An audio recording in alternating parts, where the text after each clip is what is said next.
Hello' everyone, আপোনালোকেও যদি এনেকৈ ঠাণ্ডাত গৰম গৰম থুপ্পা খাব মন গৈছে তেনেহ'লে এইদৰে বনাব পাৰে। মই এইফালে নুডলছখিনি বইল কৰি লৈছোঁ। এইফালে নুডলছখিনি বইল কৰা অলম'ষ্ট হৈ গ'ল। এতিয়া মই পিঁয়াজ পাত, গাজৰ আৰু এইফালে বন্ধাকবি মিহি মিহিকৈ কাটি লৈছোঁ। এইখিনি মোৰ হৈ গ'ল ভেজিছখিনি কটা। এইফালে মই আনফালে কুকাৰ এটাত তেল অকণ গৰম কৰি এইফালে মই চিকেনখিনি দি দিছোঁ ফ্ৰাই হ'বলৈ, আৰু অকণমান সোৱাদ অনুসৰি নিমখ দি দিব। আৰু এইফালে মোৰ চিকেনখিনি ফ্ৰাই হৈ গ'ল। এতিয়া মই ভেজিছখিনি দি দিলোঁ আৰু ওপৰৰ পৰা অলপ জালুক দি দিছোঁ। ঠাণ্ডাত জালুক খাই ভাল লাগিব। আৰু এইফালে চুপখিনি মোৰ অলম'ষ্ট ৰেডি হৈ গ'ল। এতিয়া মই অকণমান ওপৰৰ পৰা ধনিয়া এনেকৈ মই হাতেৰে ভাঙি দিছোঁ।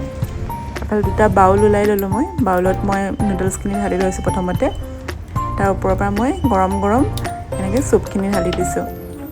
মোৰ যে ইমান ভাল লাগে ঠাণ্ডা দিনত চিকেন থুপ্পা খাই, আৰু আপোনালোকেও খাই চাবচোন, বহুত টেষ্টি লাগে খাবলৈ। এফালে মই কাটা পিঁয়াজ, সৰু সৰুকৈ কাটি লোৱা পিঁয়াজ দি লৈছোঁ। এফালে ভোট জলকীয়া দুডোখৰমান কাটি লৈছোঁ আৰু ভোট জলকীয়া তেলটো দি দিছোঁ। এতিয়া মই এইফালে ৰেডি কৰি ল'লোঁ মোৰ চিকেন থুপ্পাটো।